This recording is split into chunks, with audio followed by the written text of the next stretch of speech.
Estamos en la, sería ya creo que cuarta conjura que hemos dado en denominar para Cabaret Voltaire junto con el super compañero nacional, estudiante de Ciencia Política, si digo bien, y referente de Jóvenes por el Clima, Bruno Rodríguez. No te bauticé.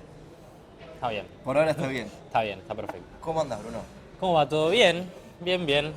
Feliz por el espacio, por la conversación, así que muy contento. Bien. Y contame, Bruno, ¿cómo fue que empezó Jóvenes por el Clima?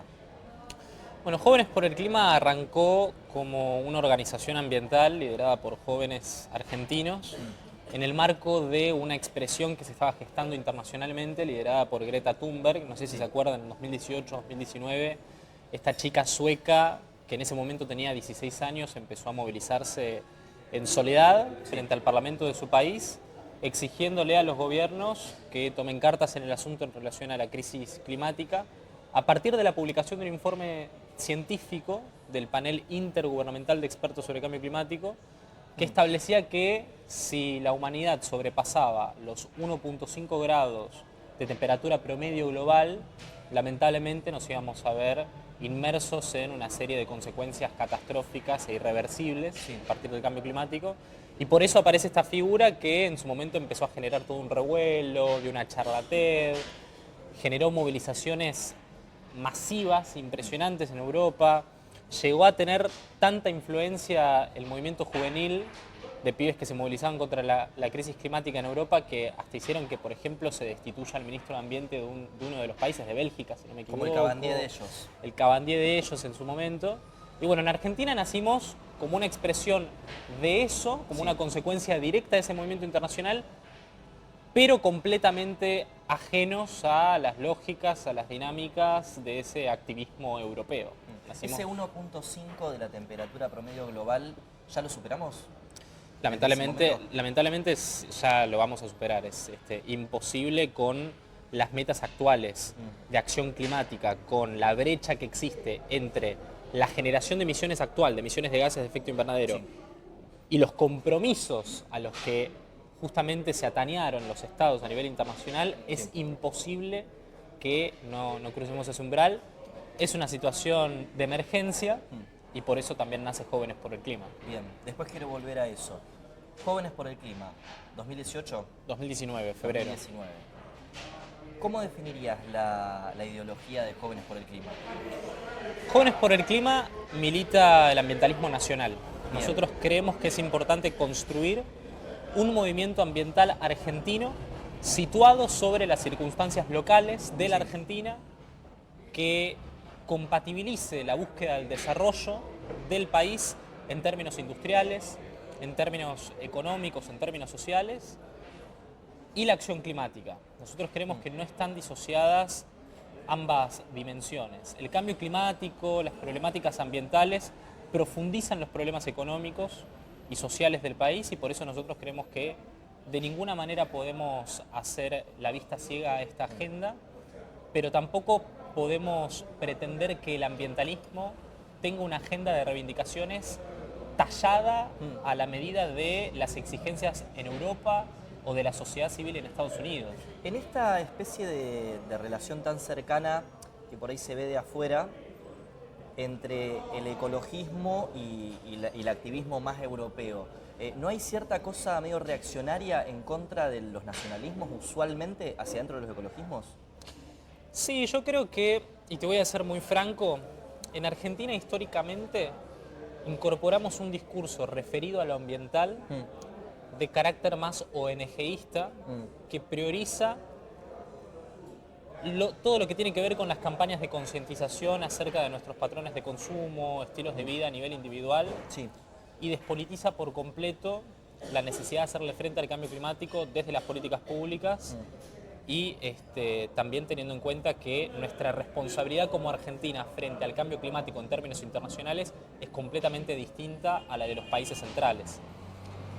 Y no podemos partir de esa vara de equidad. No es lo mismo lo que emite Argentina que Estados Unidos. O sea, un humano argentino no emite lo mismo que un humano europeo, un humano estadounidense. Un trabajador argentino, de ninguna manera, por su estilo de vida y por la intensidad de sus patrones de consumo, tiene la misma responsabilidad en el daño generalizado que le hace el planeta al cambio climático que un estadounidense o que un europeo. Y respondiendo a tu pregunta sobre los ecologismos, yo creo que sí, definitivamente hacia todo aquello que tenga que ver con el sentir nacional, me parece que el ambientalismo históricamente siempre tuvo una suerte de separación, no solamente en términos de responder a esta agenda foránea, sino también, por ejemplo, si analizamos la historia de la ecología política latinoamericana, esta cosa de la plurinacionalidad, por ejemplo, ¿no? O la tradición de distintos movimientos apoyados sobre las reivindicaciones de pueblos originarios de una manera fragmentaria, estableciendo representaciones más en términos comunitarios y no en términos de inclusión nacional de esas agendas. Yo creo que también ahí hay que hacer un trabajo muy fuerte por hacer que se compatibilice lo nacional con las reivindicaciones del ambientalismo profundo, de la ecología profunda. Marcelo Gullo habla siempre de umbral de poder, habla de que en la historia de la humanidad, el umbral de poder al cual tiene que acceder un Estado para poder sentarse en la mesa de los grandes a nivel internacional ha ido aumentando. Entonces vos tenés, no sé, hacia el 1500, cuando se unen Castilla y Aragón, España, que era de pronto un Estado-nación. Ahí nacen los Estados-naciones.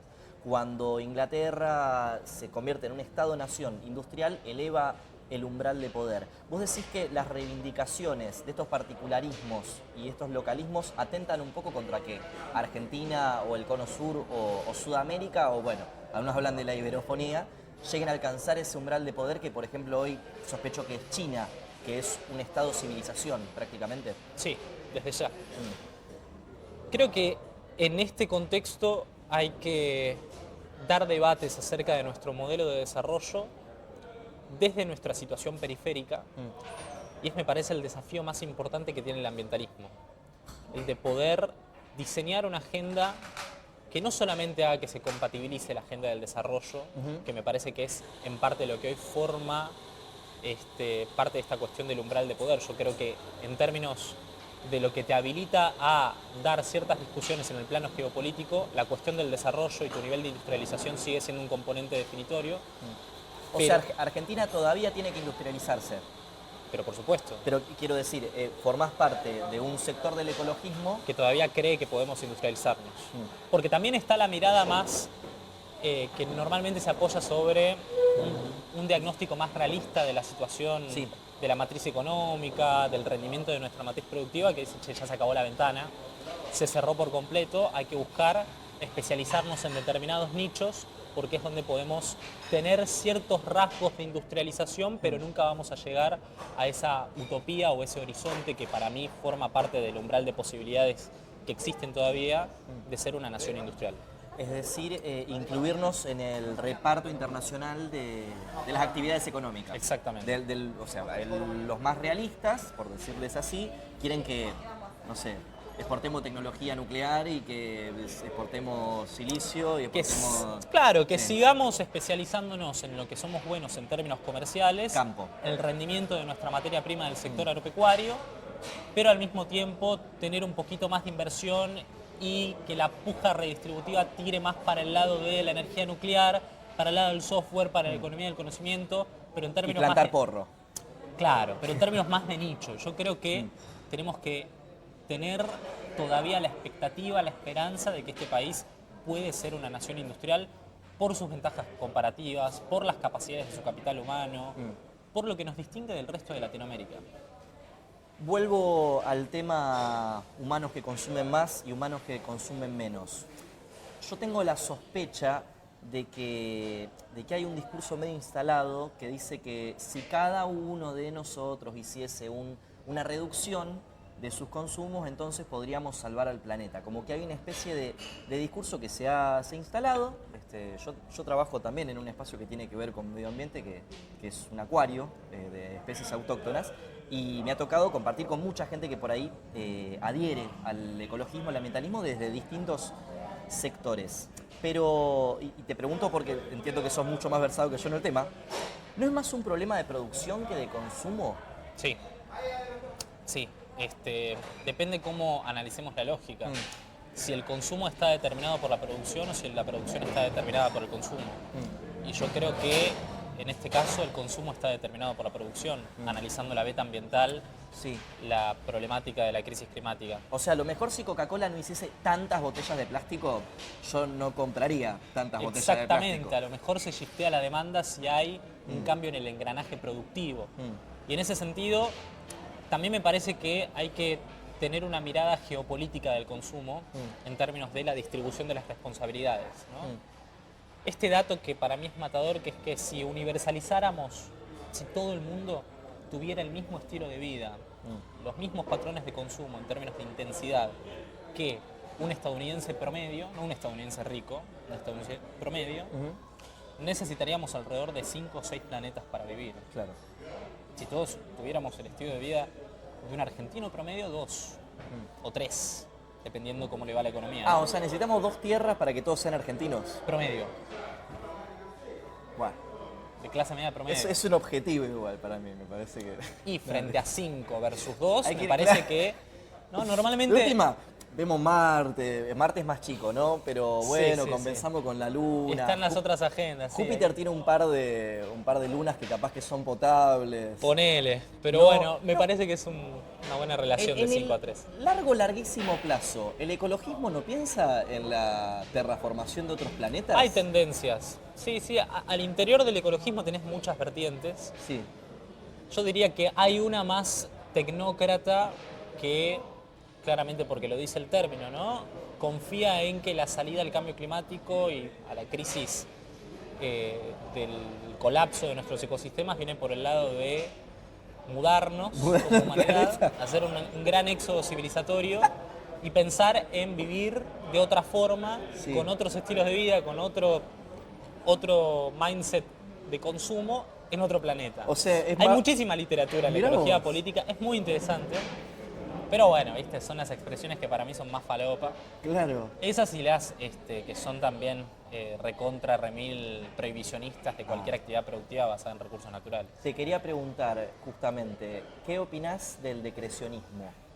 Mira, el decrecentismo yo siento que es, en términos de marco teórico, para plantear salidas a la crisis climática, es muy interesante aplicado a los países que tienen que decrecer, Claro. no a los que no tienen que decrecer, es más, que tienen que desarrollarse muchísimo.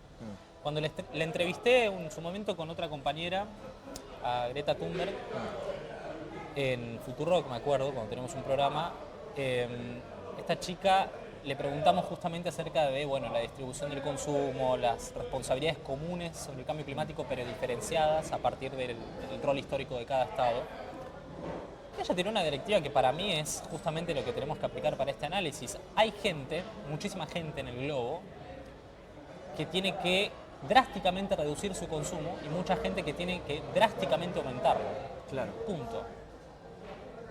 Me parece que pensar en ese sentido parte de la relación de centro y periferia. Los centros tienen que decrecer, las periferias todavía tienen una cuota por aprovechar de crecimiento. ¿Y nos da un planeta para ese esquema?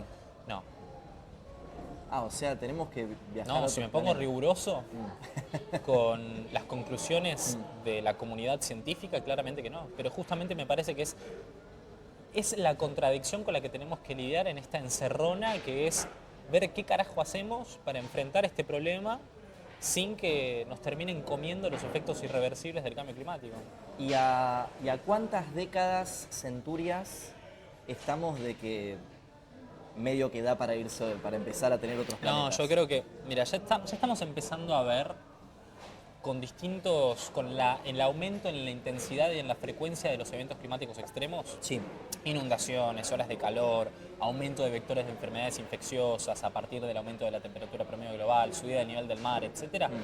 Estamos empezando a ver ese rostro distópico que nos ofrece el cambio climático. Y ya para 2050, porque se van corriendo las estimaciones, siempre el tope, la fecha tope en su momento para llevar adelante los compromisos en materia de mitigación, o sea, reducción de emisiones de gases de efecto invernadero y poder hackear al cambio climático, en un momento estaban en 2030, ahora en 2050, se va corriendo la vara temporal, pero ya estamos empezando a ver esos efectos. En Argentina, el verano pasado, fue terrible realmente lo que la gente, y esto me parece importante informarlo, fue terrible la cuestión del dengue. En su momento, cuando teníamos pandemia y dengue, un desastre en términos sanitarios. El aumento de la temperatura, de las olas de calor en verano, no es lo mismo atravesarlas como lo atraviesa una clase media, una familia de clase media alta con el aire acondicionado en 17, versus una familia compuesta por 8 integrantes en una villa porteña o en la periferia de cualquier centro urbano, viviendo hacinada en una casita construida a partir de techos de chapa y paredes que se caen a pedazos. Eso es violencia ambiental. Y es una problemática que se tiene que no solamente ver desde la perspectiva de la política social, sino también desde la acción climática, la acción ambiental. Es parte de la planificación que tiene que tener el Estado a la hora de construir políticas públicas. Y para eso necesitamos desarrollarnos. Sí, por supuesto. ¿Y en esa discusión no chocan con el resto del ambientalismo? Sí, desde Jóvenes por el Clima? permanentemente, y estoy profundamente agradecido de que pase eso, porque es necesario. Un movimiento no se constituye como movimiento si las distintas vertientes no colisionan con sus contradicciones, con sus acuerdos. Me parece que es, por ejemplo, lo que tuvo en su momento el movimiento feminista y lo que lo constituyó como la marea que fue en su momento en la gran epopeya que tuvo hace unos años. Me parece que es en parte también el mismo ejercicio que tiene que atravesar el ambientalismo, que es el de coordinar sus distintas expresiones, debatir acerca de sus diferencias, y no te digo construir una agenda común que nos haga traccionar a todos para adelante, pero sí coincidir en algunos puntos claves que me parece que son irrenunciables. La búsqueda del desarrollo industrial tiene que ser el horizonte que de alguna manera pueda aglutinar a esas expresiones. Yo creo en un ambientalismo industrialista, si no, no existe. ¿Cómo te llevas, mejor no, vos particularmente no, cómo se lleva Jóvenes por el Clima con la energía atómica? Somos pronucleares. Somos una organización ambientalista que lucha por la expansión del programa nuclear argentino, porque entendemos que nuestro complejo nuclear en términos industriales está sumamente asentado, porque entendemos que la frontera tecnológica de este país en relación a la energía nuclear es sumamente superior al promedio latinoamericano y al promedio de muchos otros países, incluso bastante desarrollados. Argentina incluso exporta tecnología nuclear. Sí, en su momento. Por ejemplo, me acuerdo de un caso que fue en los 2000, si no me equivoco, fines de los 90, de INVAP. Cerraron un acuerdo con Australia para exportar un reactor nuclear, o sea, un producto de alta complejidad tecnológica. Es una cosa medio de sastrería, decía Martina Yerbe, que hablábamos hace poco. Nosotros somos como sastres de centrales nucleares. Vos decís, che, necesito una central nuclear con esta característica, viene Argentina, te la arma y te la manda. Te la manda, exactamente. En ese momento, en los 2000, cuando estábamos cerrando este acuerdo para exportarle un reactor nuclear a Australia, se libró una campaña fuertísima, y recomiendo mucho leer a Diego Hurtado en ese sentido, un experto sobre el tema que escribió un libro acerca de la historia de la energía nuclear en Argentina. En su momento implosionó tanto y se generó tanta polémica por ese acuerdo que muchas agencias ambientales internacionales, y no voy a dar nombre porque no hace falta, salieron con una campaña en contra, desprestigiando a la energía nuclear en Argentina. Y esto forma parte también de la estrategia geopolítica de los países centrales con los países periféricos.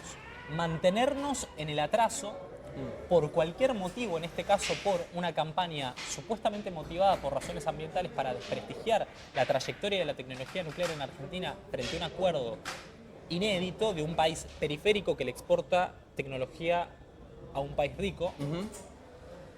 Y finalmente terminó triunfando el acuerdo y hoy ese reactor sigue operativo en Australia, el reactor de INVAP.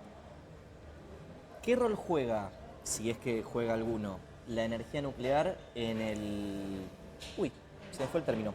¿Cómo es el reemplazo de las energías de un tipo por las de otro tipo? La transición. ¿Qué es eso exactamente? ¿Qué rol juega, si es que juega alguno, la energía nuclear en la transición energética? Un rol en Argentina. fundamental. Un rol fundamental. Claro, en Argentina particularmente, porque si lo analizamos internacionalmente, las capacidades de distintos países te dirán por dónde conviene ir en términos de paquete de descarbonización.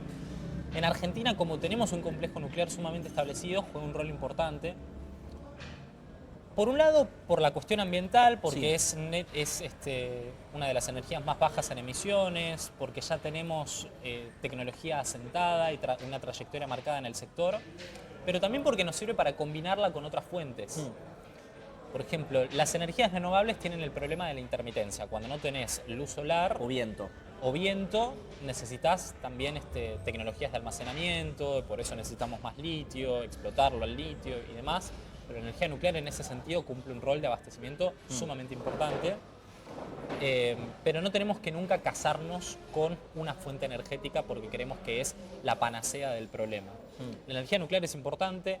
Argentina tiene que desarrollar industria nacional en energías renovables y yo lo creo fervientemente. Tenemos condiciones de luz solar tremendas en el norte, tenemos todo para desarrollar energía eólica en el sur, eso combinémoslo con energía nuclear. Yo creo que también hay una pequeña ventana en este contexto para aprovechar el gas de vaca muerta, siendo que es dentro de los combustibles fósiles el menos intensivo en emisiones. Como en el Sims, en el SimCity. Sí, y en ese sentido puede tener un perfil exportador muy importante. Yo creo que en ese sentido la obra del gasoducto fue fundamental. Y bueno, el continuamiento del gasoducto por el tema del reversar del norte es una tragedia, pero me parece que teniendo esa perspectiva de pensar en una estrategia de descarbonización que diversifique el paquete, es importante avanzar. ¿Y no es muy cara la energía atómica? Esa suele ser la objeción que se le hace. Es cara. Es cara porque tenés que hacer una inversión monumental y esperás el retorno de la inversión a varios años. A 50 años, por A ejemplo. 50 años exactamente, a varias décadas. Sí. Por lo que en ese sentido me parece que es un punto a tener en cuenta, pero de vuelta, si fuéramos un país que no tiene trayectoria en el sector, que no tiene desarrollo en términos de serie histórica del sector, y me parece que el debate es otro. En Argentina somos uno de los pocos países que se sientan en la mesa de aquellos que tienen trayectoria en desarrollo de tecnología nuclear. Hay que aprovechar esas condiciones. O sea, hay muchas partes del proceso que incluso podríamos pagarlas en pesos. No lo sé. No lo sé. Encima en esta situación, con el gobierno actual que decidió descontinuar, por ejemplo, la obra del CAREM, tenemos un debate muy serio en torno a la continuidad del programa nuclear, también con ahora la reciente aprobación de la ley Bases. Una de las empresas que estaba incluida en el paquete de privatización es Nucleoeléctrica. Es la empresa... Perdón, estaba chequeando las próximas preguntas. No, Porque- tranquilo, pero Nucleoeléctrica es la empresa más importante del sector para la Argentina. Y que se la privatice, me parece que termina siendo un atentado contra el desarrollo de nuestro programa nuclear. Que además es una de las puntas de lanza tecnológicas que puede decir Argentina, che, mirá, yo acá soy excelente. Y mira, pensarlo, claro, en términos simbólicos. Normalmente se habla sobre, y a veces hasta suena ofensivo, ¿no? Pero yo lo uso mucho el término porque me parece que aplica, sobre la centroamericanización de la Argentina a partir de la llegada de Milei. Pensando en términos simbólicos, destruir aquello que nos distingue del resto de América Latina, que nos hace, y no me gusta entenderlo en esos términos, pero muchas veces se lo expresa de esa forma, nos hace mucho menos parte de la región porque nos resalta positivamente frente a las condiciones estructurales de desigualdad, de atraso en términos industriales y demás del resto de los países, lo que nos hace estar un escalón más arriba en términos de desarrollo tecnológico que se desbarate. Es un desquicio, y a cualquier nacionalista, a cualquier patriota, le tiene que hervir la sangre cuando ve la noticia de que Nucleoeléctrica forma parte del listado de empresas que se pueden privatizar. No podemos desmantelar lo que nos hace ser, lo que nos permite soñar en una Argentina potencia. ¿Te gustaría que Argentina tenga una bomba atómica? Mira, de gustarme, acá es sumamente personal, ¿no? La declaración. Yo, en ese sentido, creo que Argentina tiene que ser lo mejor en todo. En absolutamente todo. Si eso incluye carrera armamentística también. Pero no, por favor, el cambio climático, la crisis climática no admiten ningún tipo de implosión en ese sentido, ¿no? La primera vez que charlamos me hablaste de ciertos foros internacionales que tienen que ver con el cambio climático, que tienen que ver con la discusión ambiental grande, internacional, y me hablaste de la diplomacia argentina en ese campo. ¿Cómo está? Entiendo que es un campo que se puede explotar mucho como argentinos y que no se está explotando demasiado. Vos No. me contabas de países que llevaban a estas mesas, capaz que se organizaban. Después contámelo en detalle, yo solo para que Sí, porque recordemos estuve en qué allá, parte sí. de la conversación que damos la otra vez. Foros internacionales, los cuales, no sé, Estados Unidos llevaba 10 personas por mesa, Brasil llevaba 5 por mesa y Argentina llevaba 6 en total y habían 50 mesas, capaz. ¿Cuáles son esos foros, esos espacios donde se discute la cuestión ambiental a nivel internacional? ¿Y cómo está Argentina metida en ellos?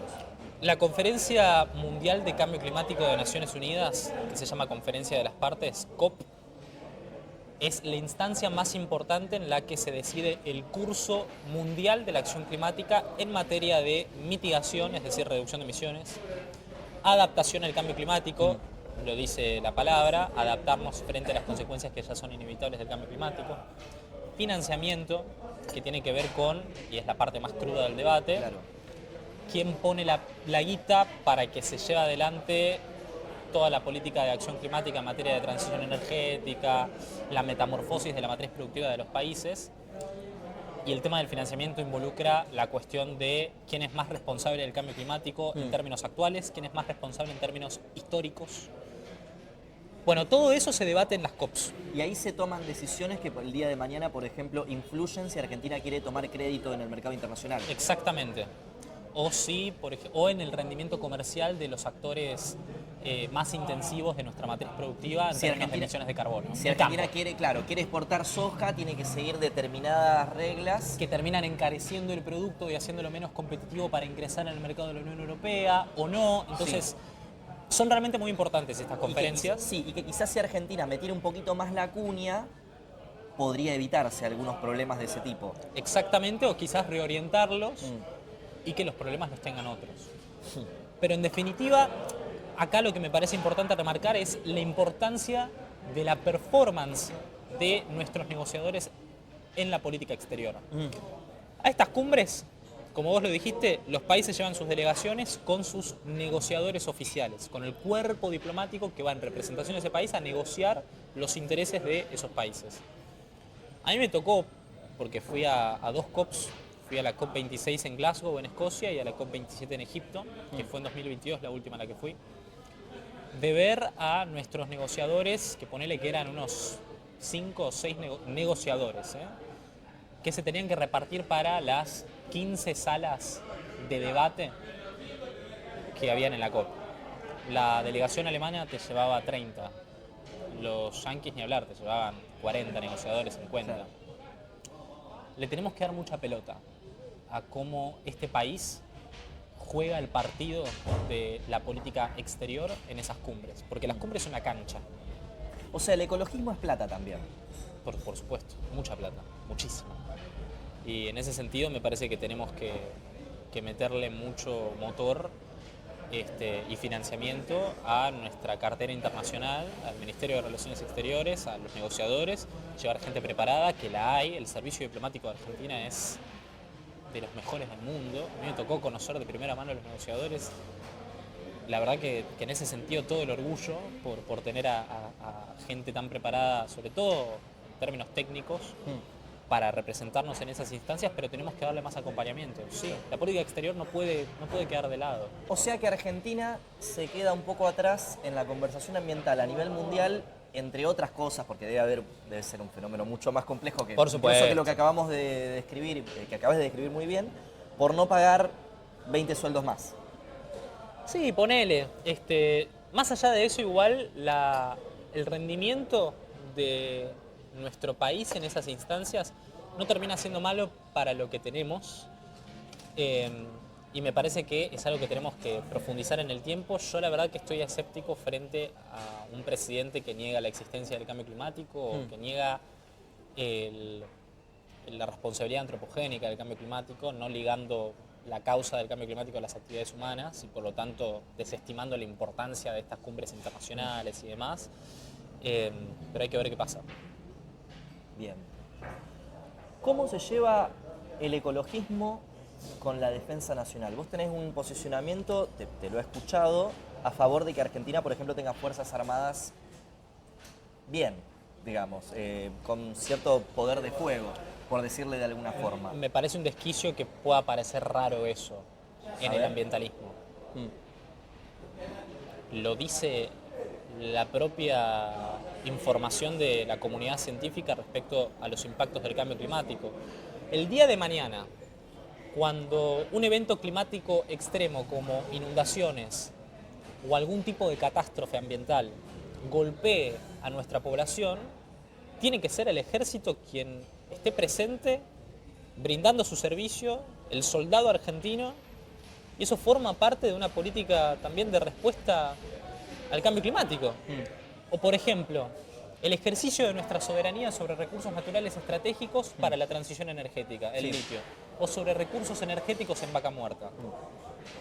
Por supuesto que hay que tener fuerzas armadas bien equipadas, una política de defensa orientada a la defensa irrestricta justamente de la soberanía nacional, y eso incluye militar porque las Fuerzas Armadas estén en buenas condiciones. Y no puede sonarnos raro, no tiene que generar una hecatombe, una ruptura cognitiva porque creemos que no forma parte del sentido común del ambientalismo. Tiene que ser el sentido común. No puede ser que tengamos divisiones en este... Me parece básico. Y la verdad que históricamente me parece que siempre tuvimos posicionamientos muy falopa de algunos sectores por ahí más alineados con cierta tendencia progresista frente a la política de defensa, y tenemos que dar vuelta a esa discusión. Esto no implica desdeñar o de alguna manera desestimar la tradición de derechos humanos y la sensibilidad que hay en este país en relación al rol que cumplen las Fuerzas Armadas por nuestro legado frente a la última dictadura cívico-militar y demás, sino que implica adaptarnos a estos tiempos y defender a la patria.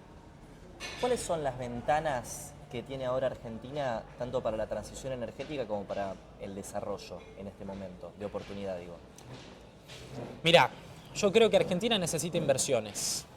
Necesita un caudal de inversiones importantísimo para desarrollar sectores productivos que hoy están subexplotados. Uno de ellos es la minería. La transición energética de este país... A vos te mata el resto del ecologismo cuando vos decís que hay que desarrollar la minería, ¿no es cierto? Pero hay que decirlo. No digo que no. Yo creo que estoy de acuerdo. No, sí. No, Hay no debates. es mi campo, creo que intuitivamente estoy de acuerdo. Pero, no, sí, seguí. Son perdón. muchos otros los actores que se paran de manos, y no estoy hablando de sectores de la derecha o sectores fascistas, ¿no? Que se paran de manos cuando escuchan que no hay que desarrollar la minería. A mí me parece violento decir que este país tiene que dejar pristinos sus recursos naturales y cerrarse frente a la ventana de oportunidad de desarrollarnos. La pobreza de la Argentina no puede estar sustentada sobre suelos que contienen grandes riquezas, sobre suelos que contienen grandes riquezas sin explotar. De ninguna manera. Y esto no implica que renuncie a una posición ambientalista o a ese prisma ambientalista sobre el que veo todas las cosas en mi vida cotidiana. Justamente creo que la minería cumple un rol esencial en la transición energética porque necesitamos tecnologías de almacenamiento, como lo son las baterías de litio, porque vamos a necesitar también complejizar nuestra canasta exportadora para que la hegemonía no siempre esté en la exportación de granos y de vacas, para que no esté únicamente la política comercial guiada por los intereses de un sector que me parece que igual tenemos que potenciar, que es el campo argentino, pero que no puede ser hegemónico. Creo que hay que diversificar en ese sentido nuestra matriz. Es el camino del desarrollo de cualquier nación, la diversificación productiva. En ese sentido, por ejemplo, con el cobre, teniendo de este lado de la cordillera tanto cobre y viendo a Chile, que la rompe con las exportaciones de cobre, y la verdad que a mí me da mucha bronca. Yo creo que hay que trabajar en ese sentido por hacer que la minería sea viable en términos de licencia social. Lo que vemos cotidianamente cuando hay debates acerca de la explotación de minerales en determinadas provincias es a comunidades que se levantan con todo su derecho legítimo de protesta social y que las revientan a golpes los gobiernos provinciales y les dicen esto va a pasar o va a pasar. ¿Qué termina pasando? No hay minería y las comunidades están completamente en contra de que se reabra siquiera la discusión. Eso no puede pasar. Tenemos que trabajar en plataformas de diálogo, en una nueva arquitectura institucional que incluya a esas comunidades en el reparto de los beneficios del desarrollo de la industria minera, generando un folclore industrial en el pueblo. ¿Qué es lo que hay, por ejemplo, con YPF? Hay mucho folclore industrial. Si yo te digo que mañana YPF se privatiza, ¿vos crees que no va a haber reacción social en las calles? Yo creo que con YPF sí, con Nucleoeléctrica por ahí no. Pues no la conocemos. Porque no la conocemos. YPF es la selección. ¿Cómo vas a privatizar YPF? Es la bandera. Creo que un recorrido similar tenemos que marcar con el caso de la minería. ¿Cómo afecta, ya quizás es hasta noticia vieja, no solo cuando salga esto, sino hoy mismo? ¿Cómo afecta el RIGI en todo este esquema a la explotación de nuestros recursos naturales? El RIGI es la africanización argentina. ¿En qué sentido? Lo digo en términos, no quiero que suene agresivo ni nada por el estilo, es la africanización en términos económicos, es copiar regímenes extraordinariamente concesivos que solamente tienen países como Angola o quizás Nigeria. Es eso el RIGI. No puede ser que teniendo tantas posibilidades de aprovechar nuestro desarrollo en tecnología verde, por ejemplo, para la transición, dilapidemos por completo esta oportunidad, haciendo que las empresas no tengan que declarar divisas, no tengan que, por ejemplo, tener los mismos esquemas de competencia que nuestros capitales nacionales, que pueda venir una empresa china a producir soja y cerdos, que no se le cobre retenciones, pero a mis productores rurales de la sociedad rural sí. En ese sentido creo que hay que reverlo profundamente. A mí no me gusta hablar clásicamente con los mismos argumentos por los cuales muchos sectores se oponen al RIGI, que para mí, en términos de captación de otros sectores, están completamente vetustos. Esto es hablar de saqueo, de neocolonialismo, de extractivismo. O sea, concuerdo en términos teóricos. Plata de inversiones necesitamos. Obvio, conceptualmente, nadie en su sano juicio puede decir no necesitamos inversión extranjera. Porque incluso si querés inversión nacional, primero necesitas capital. ¿Y ese capital de dónde carajo lo vas a conseguir con un Estado quebrado, con reservas negativas? México, que lo gobierna AMLO, una izquierda productivista, en Estados Unidos la llaman la izquierda no woke de México, tuvo récord de inversión extranjera. Tiene reservas de 200.000 millones de dólares. Tienen superávit. Nunca expandieron tanto su política social, nunca invirtieron tanto en educación y en salud como en ese gobierno, manteniendo el orden de las cuentas públicas. ¿Y en industria? Y en industria ni hablar. El tren interoceánico, el tren Maya, las obras de infraestructura estratégicas que conectan mucho mejor a las zonas más postergadas de México que están en el sur con el centro y el norte. Esa es otra transición, digo, la transición industrial de una economía de exportación de soja o cosas, pasar a una la planificación territorial del desarrollo, la demografía productiva. Hay que pensar en Argentina, por ejemplo, cómo puede ser que tengamos una concentración tan grande de población en centros urbanos, teniendo un territorio tan vasto desaprovechado. Hay que pensar en la formación de nuevos nodos productivos que generen riqueza y que hagan que la gente pueda vivir en otros lugares también. Creo que nosotros tenemos algo así como un 90 y pico 93, largo. 94. Sí, largo de población urbana. Hablaste recién de izquierda no woke, hablando de AMLO, entiendo, creo, a qué se refieren los yanquis y a qué te referías vos. ¿Te considerás progresista? No.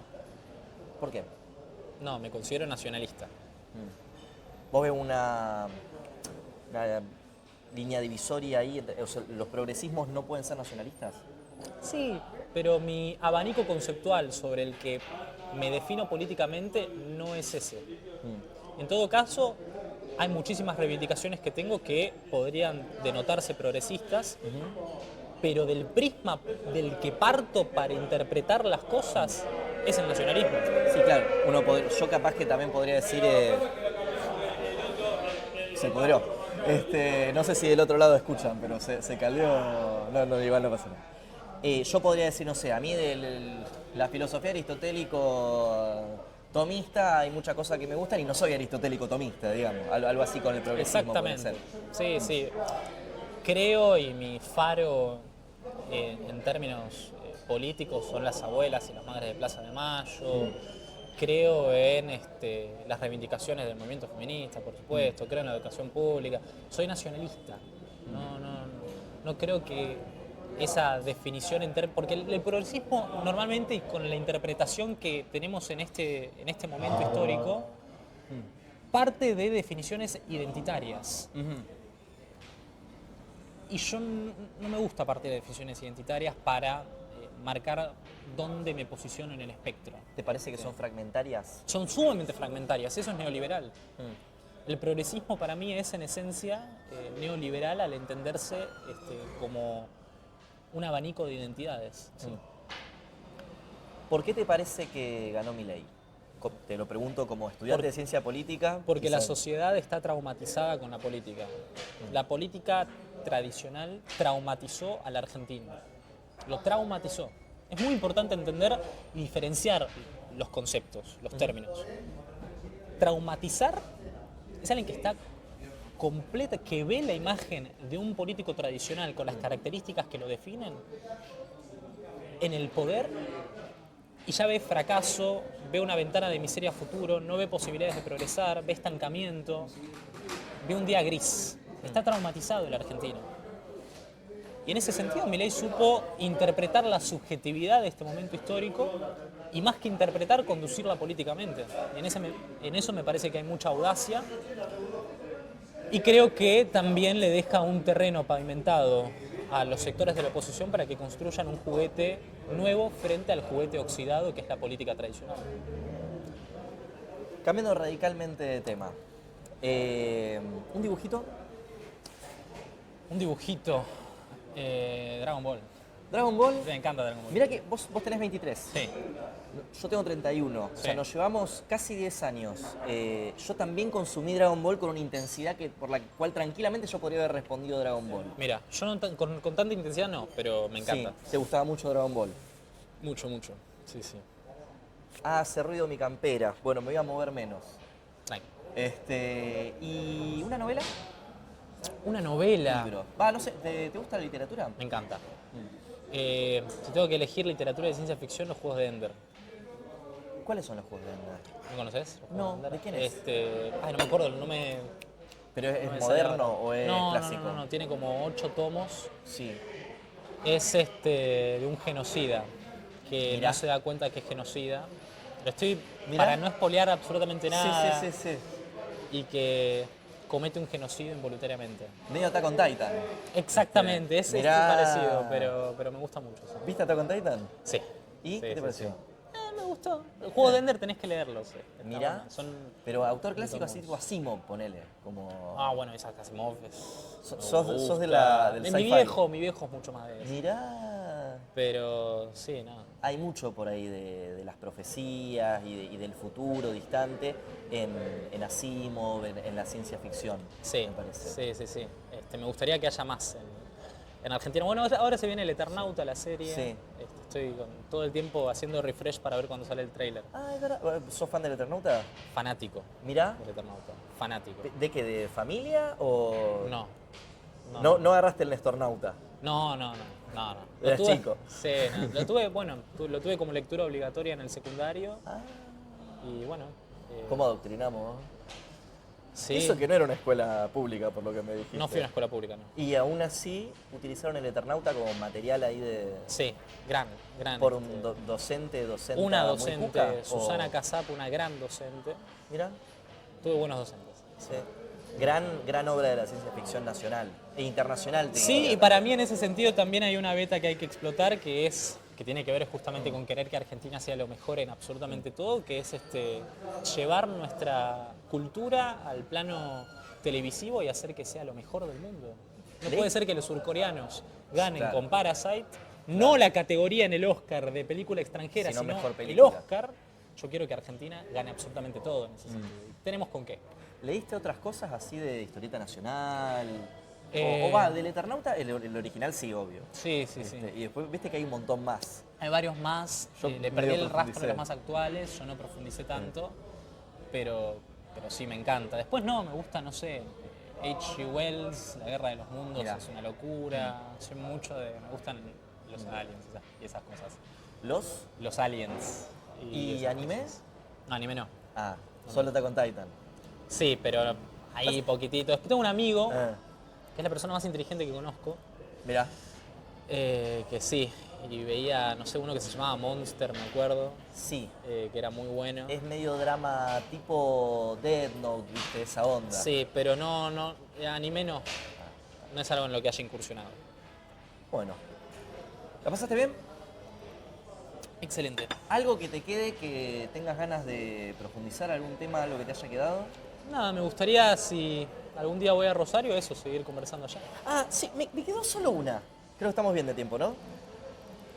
¿Cómo te llevas con las acusaciones hacia Jóvenes por el Clima o al panecologismo de ser agentes de la CIA? Normalmente vienen de sectores que sí son agentes de la CIA. A ver.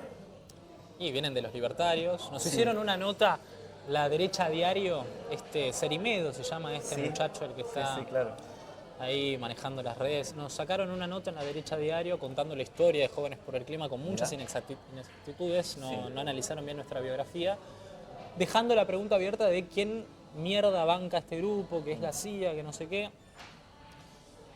Son los sectores más globalistas de la Argentina los que nos acusan a nosotros de responder a Al agendas globalismo. internacionales que vienen a atentar contra los intereses de la patria. Así que se cae de Maduro. Y a los sectores peronistas por ahí que nos acusan, los sectores más del campo nacional, y es porque falta despabilarse nada más y nos tienen que conocer. Si no es muy indiscreta la pregunta, quizá un poco lo es. ¿Cómo se sostiene económicamente Jóvenes por el Jóvenes Clima? por el Clima tienen muchos proyectos, desde, no sé, por ejemplo, la Escuela de Educadores Ambientales.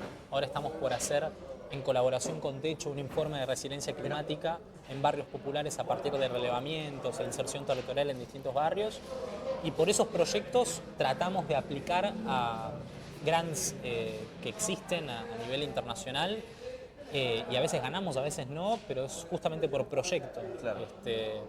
Pero somos muy transparentes en ese sentido y después ¿Financiamiento de fundaciones extranjeras? nuestras... mirá, a Milei creo que lo financió en su momento la Heartland Foundation, Mirá. una organización negacionista del cambio climático, que financió una chica también alemana que quería ser como el homónimo de Greta, De Greta. pero la negacionista del cambio climático. Y bueno, tiene a todo el aparato bolsonarista, el Partido Republicano de los Estados Unidos. A nosotros no nos financia ningún actor que tenga que ver con este tipo de orientaciones, ni siquiera con el progresismo, si querés, entendido a nivel internacional. Y con eso estoy con la conciencia muy tranquila. Bueno, me parece bien. Sí, sí. Bueno, compañero, ha sido un placer. Un placer.